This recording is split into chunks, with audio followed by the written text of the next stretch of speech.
Thank you, Senator Ord, and thank everyone for being here, and thank the college for providing us with this space.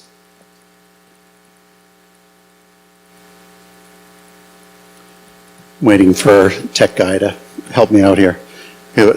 I have an imaginary clicker, and I'm going to imagine and I'm clicking. Okay, I just imagined that I'm clicking. See, it works. Our slideshows are going to be available by PDF, so I have somewhere around 80 slides in this deck. This is about a third of the slides that I could have brought. I can speak 3 to 4 hours. I have 20 minutes. So we're going to zing right through this stuff. If you have any questions, my name and contact information will be on the last slide, and I'm pretty easy to find on the internet too. My business is randacoustics.com, so you can just go there and contact me if you have questions. What distinguishes me, I suppose, as being able to talk to you about power plant noise is that I worked as a power plant noise consultant, including 10 years at Stone & Webster in Boston designing electric power plants. For a couple, 2.5 years or so, I was the silencer specialist for Stone & Webster. So I was in charge of all contracts for all silencing for all power plants everywhere in the world for 2.5 years for Stone & Webster. So I learned a lot about contracts. I learned a lot about materials, steel, concrete, contracts, you name it. As far as wind turbines, I've been looking at those since 2009, and I am sensitive to motion sickness. I get motion sickness on boats, and I've experienced motion sickness at several wind turbine facilities. Two in particular I stayed overnight at, Falmouth and Shirley. I'm going to talk about those later. At Falmouth, I had about 7 weeks to recover. After that study, I had to get special glasses. I lost sight in one eye for about a week. And I experienced something called spatial disorientation, and so did my colleague Steve Ambrose, where we thought, so if you look at the world and you say, I'm looking at something, let's say I'm looking at the P in professional, well, my brain would say, well, that P is actually up there. If you could look fast enough, it would be up there. So I experienced really substantial vestibular impacts at Falmouth, not quite as severe at Shirley, and also down in Aruba at Vader Pete, and in New York here at Hardscrabble. I am in that 10% of the population that's immediately susceptible. I would not be able to live anywhere near a wind farm. For distances, following up with Jerry's discussion, I have 2 communities or general areas, one in Wisconsin, one in Colorado, where neighbors report that they have to be 4 miles away now that they're sensitized before they can gain relief.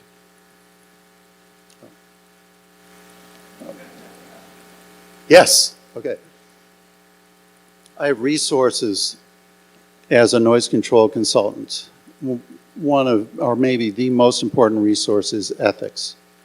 As a member of INSEE, we have a canon of ethics, and the canon 1 is hold paramount the safety, health, and welfare of the public. That trumps everything else in the work that I do. If I'm thinking about something, considering materials, considering setbacks, considering noise levels, even considering how I'm going to make a chart, what I'm going to present in a chart, I'm always thinking along these lines.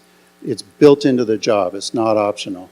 Now, you can get confused when you see an INSEE member who might be consulting for an application, and they might not be providing you any evidence that they're following this canon. That could be very confusing. Next slide, please. So the 2 basic categories for work are to meet regulations, follow the law, and hold paramount the safety, health, and welfare of the public. I have some resources including that consist of direct and acquired knowledge. Direct knowledge is from professional experience designing plants and consulting. We have a great resource in the World Health Organization, in the American National Standards Institute, who provide voluntary consensus standards for all kinds of equipment and processes in the United States, They have a whole set of standards on sound. I will be referring to S12.9 to give guidance on how to properly cite for compatibility with land use later in the slide set. I'm going to have to move faster, I can tell. Next slide, please. Okay, we are dealing with a major noise problem. The scale of wind turbine noise in the United States is not unsimilar to what happened when jet aircraft started proliferating. Although what I'm seeing in the wind turbine deployment is there's very little to no noise impact assessment occurring from the applicants.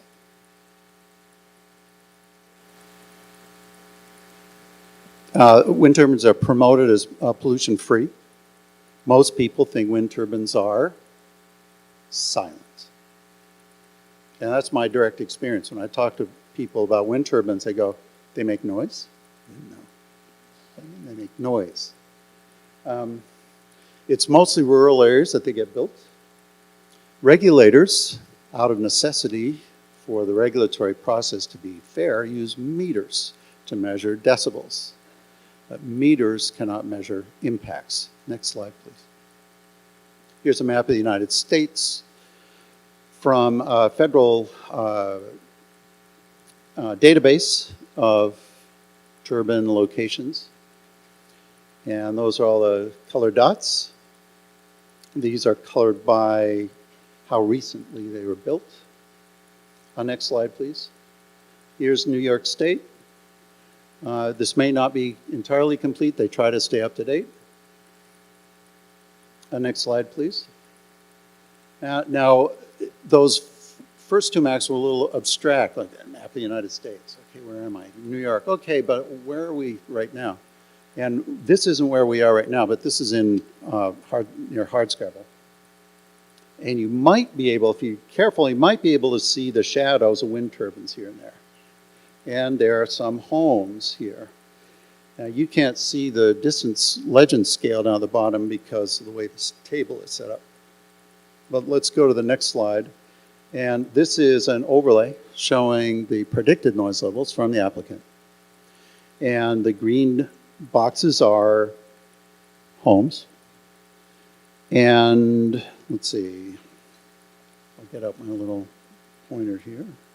Okay, so that's a turbine, and this is roughly 50 dBA, and this is roughly 45 here, and this is 40 here. You know, Jerry's been talking about, well, 40, above 40 you get sleep impacts for healthy individuals. So if you take a quick look here, you can say, well, everyone's got predicted noise levels above 40. Why are they doing that? Everyone's going to have sleep problems. Next slide, please. So this brings us to citing criteria. Next slide, please.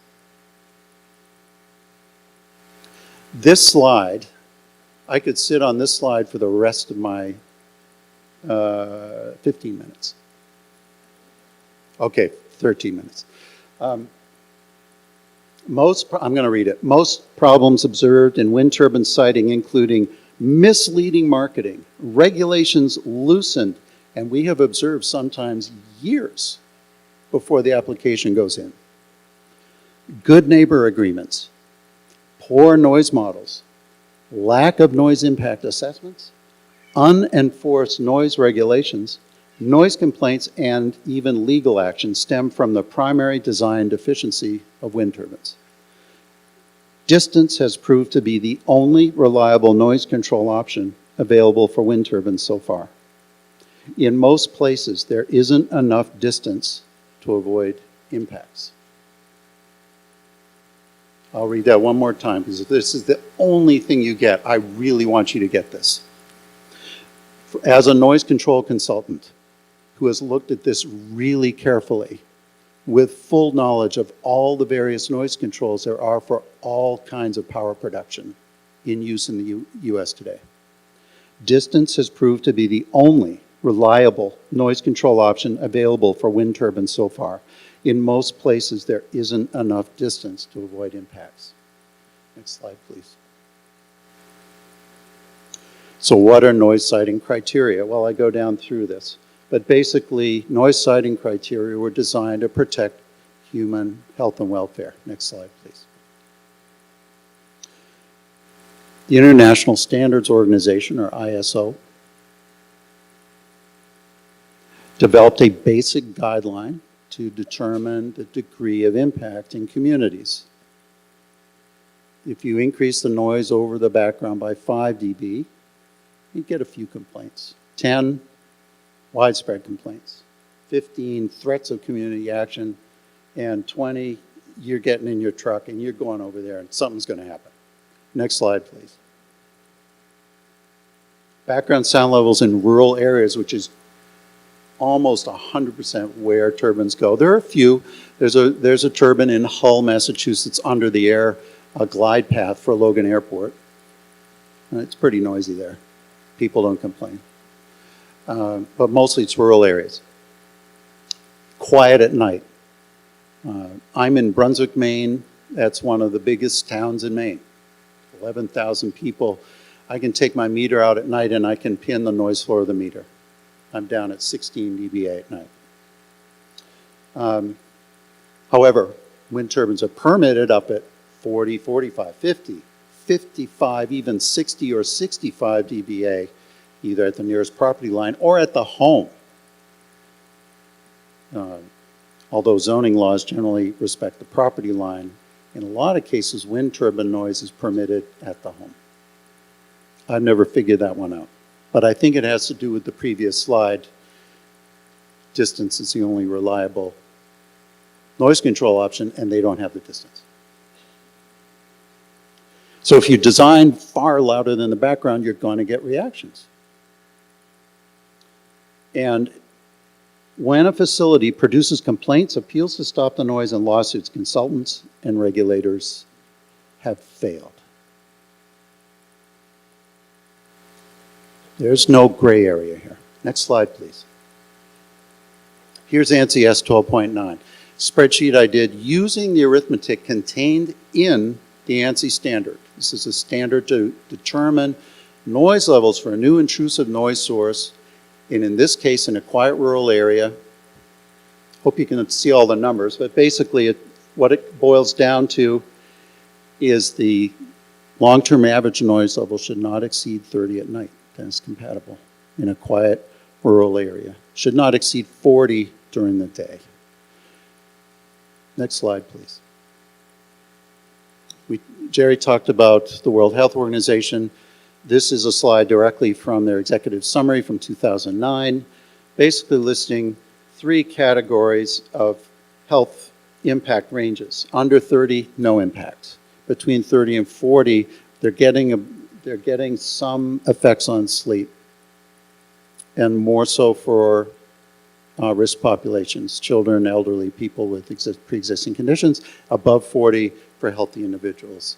You've got sleep interference. Next slide, please. Now we get to where the real problem is, because it's indoors. When you're trying to sleep, you're not sleeping out on the lawn, although I have a number of clients who did that before they ended up abandoning their home, because they couldn't sleep indoors. So this is a test in Vermont.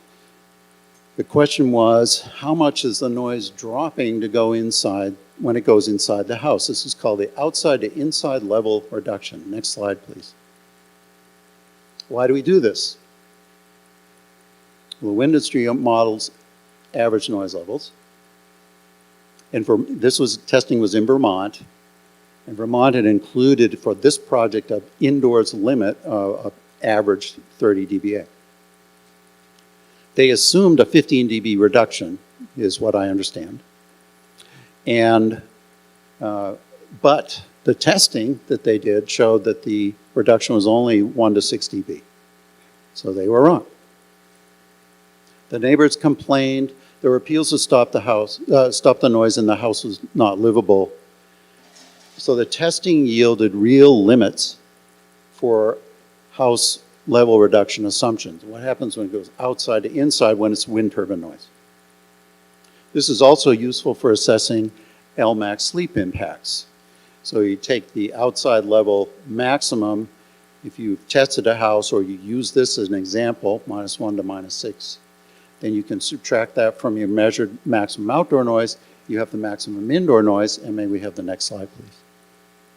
We have the WHO guidelines for LMAX indoors, which show effects starting at 32 and going up to 42. Now, if I add 1 to 6 dB to that, now I'm in a site criteria for maximum noise outside, which is in the high 30s generally for these biological effects. Next slide, please.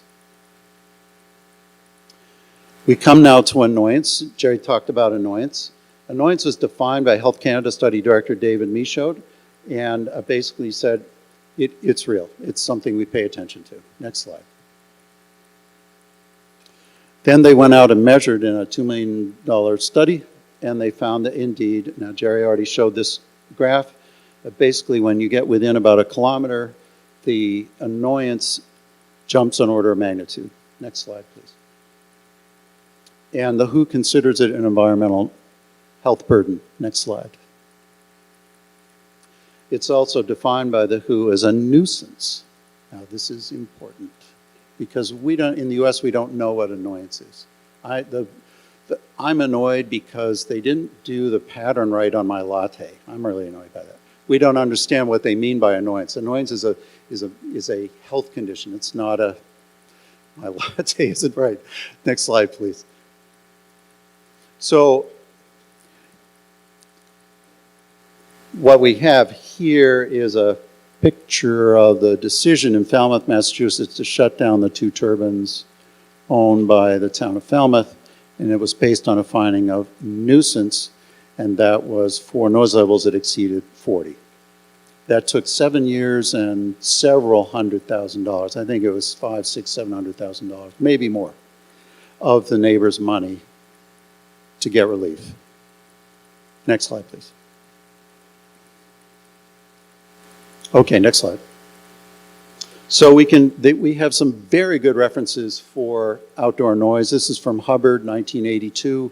ANSI has somewhat similar levels codified in the ANSI S12 standards. There's a little tricky part to this. As investigators, we're looking at the maximum levels, and there's been this bit of smoothing going on where wind industry likes to see things at average. And the difference between max and average is a lot. So it's a little bit tricky when you get down to the details of how do you implement a good limit. Next slide. This slide, Steve Ambrose and I, we studied in Falmouth. We provided this to the Technical Committee 43 of the Acoustical Society of America in 2015. Very simple. We overlaid the EPA test cases from the early 70s, adjusted for quiet rural areas, using their algorithms for doing that, with the high annoyance data from Pedersen, which is a stringently peer-reviewed set of data. And basically, can you guys see the x-axis at all? Can you see it? Oh, you can see it up there. Okay, great. So those numbers along the bottom are the same numbers that you would see if you look at an application and they predict 47 dB at somebody's home. That's a LEQ. That could be a predicted level. It could also be a measured level. So you can, with this chart, you can look at any application. You could look at any suggestion.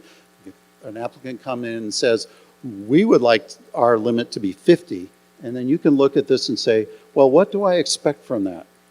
If you want 50 and my nearest neighbors are at 48, what can I expect for a reaction? Strong appeals to stop the noise, very high annoyance. Okay, thanks for offering. Next slide, please.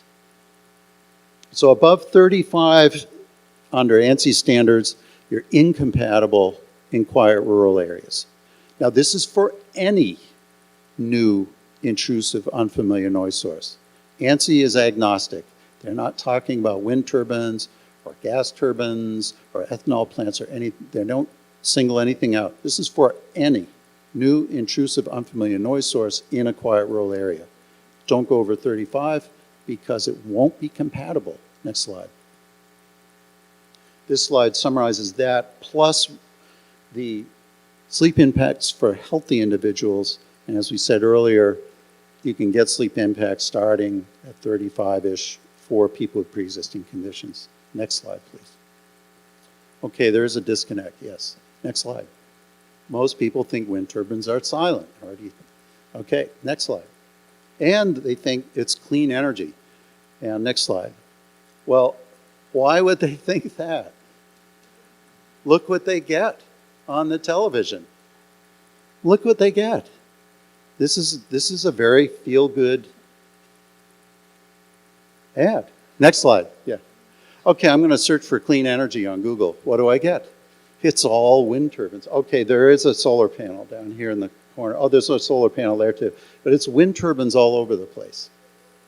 What's someone supposed to think? Oh, wind turbines are clean.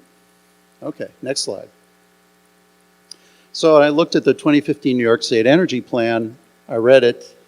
There is no mention of noise, no stated plan to reduce or control noise pollution, health impacts on communities, children, or elderly. They mention environmental justice communities. Those seem to exclude communities where people would be living near wind turbines. Next slide, please. This is actually an entire page in that document. There are no words. There isn't even a page number. It's just a picture of turbines. You notice how they're all pointing in different directions? It's like people standing at a museum looking at different pieces of art. When you look at that, what do you hear? I hear nothing. It's quiet. There's no noise. Next slide. Now we come to the New York Department of Environmental Conservation, and this really is something because they are charged with preventing and controlling pollution. And at the same time, you can see that they apparently are also charged with promoting clean wind turbine energy. It just doesn't work. There's a disconnect. Next slide. I saw this news article from September 6th. Evan Davis, in the last 6 months following the Arkwright Wind Project, we've had a major increase in referrals of patients with idiopathic vestibular issues. That's like what I experienced, Steve experienced at Falmouth. Syncope, that's apparently fainting because you lost blood pressure to your head. Migraines, seizures, and strokes. And then at the same time, we have Doug Fairbanks, chairman of the planning board, saying, I've got no problems with them. I wake up with them. I love them. It's a good thing for the community. Now, surely he does not mean that it's a good thing for the community to be increasing the number of vestibular issues, syncope, migraines, seizures, and strokes. But how are we to know that? Next slide, please. Okay, wind turbine noise. I'm going to have to go even faster. Are you with me? Let's go. All right. Okay, this is a slide from the American and Canadian Wind Energy Associations. Basically, they're really big. They swirl around. They make a lot of noise with their blades. Next slide. This is from a European study quoted by Mima. I won't even try to say her name. But basically, the noise, the highest amount of noise is not coming from the center where they model from. It's coming from another location. And there are a lot of other details which I don't show here. Certain types of noise tends to go sideways, and low frequency noise tends to go this way, like a big dipole. A dipole is like a speaker in your cabinet. Next slide. So wind turbines produce mostly low frequency noise. I've got a little tiny type in there, and you might not be able to read it here, but basically if you A-weight, which means you're filtering, so if I A-weight, this basically ends up going like that and gone. This is all cut out by the A-weighting filter. The A-weighted reading on the meter is only getting 1% of the energy coming from the turbine. Next slide. I created this for, well, a version of this for the Shirley study. This basically shows that as turbines used to be pretty small, 30 kilowatts, 100 kilowatts, 130 kilowatts, 200 kilowatts, 300 kilowatts. That's what was in Europe when they were doing the annoyance studies back in the early 2000s. They've gotten much, much, much, much bigger, and as they get bigger, the rotation necessarily slows down. The blade pass rate, as blades go by the tower, that slows down, and it moves into what we call the nauseogenic range. That's the range that is identified as where people can get triggered into motion sickness. Next slide. This is verbiage that tells you what's going on with the turbines. Next slide. And there's more verbiage, but basically what is going on with the thumping at night is now understood due to very fancy computer modeling. Next slide. Okay, noise impacts. Next slide. Wind turbines disturb sleep. I think we're all getting a feeling for that now. Now this is from the early 2000s with tiny turbines compared to where they are now. Next slide. And they cause noise complaints, and sleep disturbance was the primary complaint. Next slide. There's been suggestions through some people worldwide that people are making this up. Now I can tell you from my direct experience, this is not made up. No, I didn't spend 7 weeks recovering making that up. If I go up the stairs and I turn around and I almost pass out because I'm so dizzy, I wasn't making that up. Next slide. And we have testing of badgers to confirm that it is not, nocebo is not there, because badgers experience the same issues with increases in cortisol near wind farms, wind facilities, as people. Next one. In Ontario in 2011, the regulatory authority, Ministry of the Environment agreed, the Environmental Review Tribunal agreed, that the evidence demonstrates turbines can cause harm if they're too close. It's come down to an issue of degree, how much harm. Next slide. Studies. Okay, now we're going to go even faster because I've only got like 20 seconds. Okay, this is the Falmouth study. Next slide. So we did what Jerry was talking about. Go in, get sick, go away, feel better. Go in, get sick, go away, feel better. Go in. We did that for 3 days and 2 nights. We didn't know what we were going to run into, but we ended up describing basically, I believe it's called a case series or a longitudinal. I'm not a statistician, so. We arrived at the site. The power levels were high. We got sick. The power levels went way down. We were able to sleep. The power levels went up during the day. We were sick. And by sick, I mean nauseous, dizzy, headaches, inability to concentrate, and that spatial disorientation, which was really strange. And we also wanted to just run out of the house. It felt really weird to be in the house. Next slide.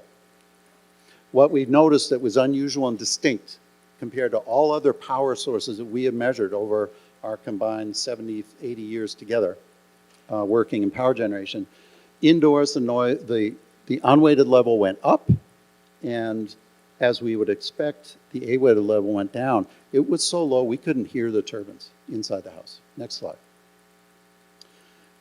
This scale is in Pascal, so this is the raw data to emphasize the difference outdoors and indoors. Indoors, everything's going on like this, like a whole house cavity response. Next slide.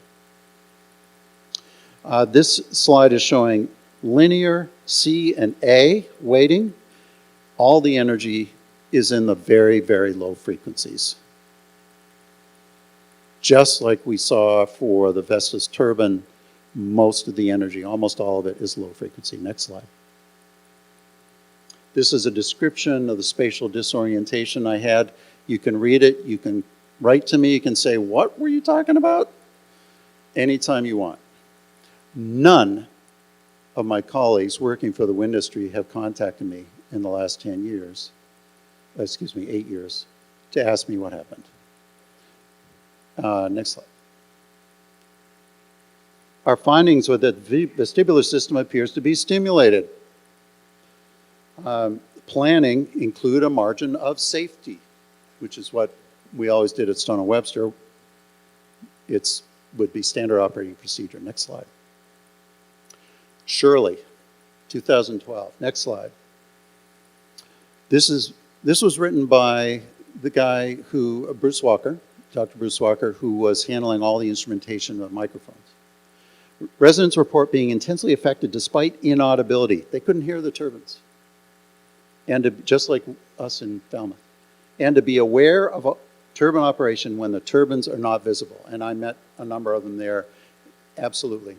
They could tell without fail. Next slide. There are some summaries here. I will not read them. But the third paragraph you should read. This is 4 firms agreeing there is a huge problem. That was 7 years ago. Next slide. This is my conclusion, and what I concluded was that nauseogenicity, now that's a mouthful, basically something is capable of making people sick, made me sick. At Shirley, due to acceleration on the inner ear. Schomer, who was one of the team members, went on to do a paper in 2015 that determined it was force on the inner ear. Next slide. And this is his paper, and he basically suggested that there's a relation between wind turbines and motion sickness in what appears to be a fraction of those exposed, and we estimated somewhere around 5–10%. I'm definitely in that category. Next slide. And this is a problem that's been known for decades. This is not new, and it's not unique to wind turbines, with the exception that there have never been so many pieces of equipment permitted, installed, and operating as wind turbines. Next slide. Sick building syndrome in the 1970s from, I've definitely gone over, I'm going to get it. Okay, next slide. Again, Hubbard defined the problem. Noise enters the house, causes vibration. Next slide. He defined areas and levels down in the very low range, below 100 hertz, where people can sense low frequency noise below the hearing threshold. This is not new information for acousticians. For the public, this may be new, and it's really great that you're seeing this. Next slide. I have this in twice. I don't. Okay, but this is very important because no one is twisting anyone's arm to install a 5 megawatt turbine or a 3 megawatt turbine. As they've gotten larger, the problem has become exacerbated. Next slide. ISO 9996. This is an international standard that associates motion sickness to perceived or actual oscillations in the range where wind turbine blade pass frequencies occur. They don't say that, but that is what's happening. The blade pass rates have dropped into the range associated with motion sickness in ISO 9996. Next slide.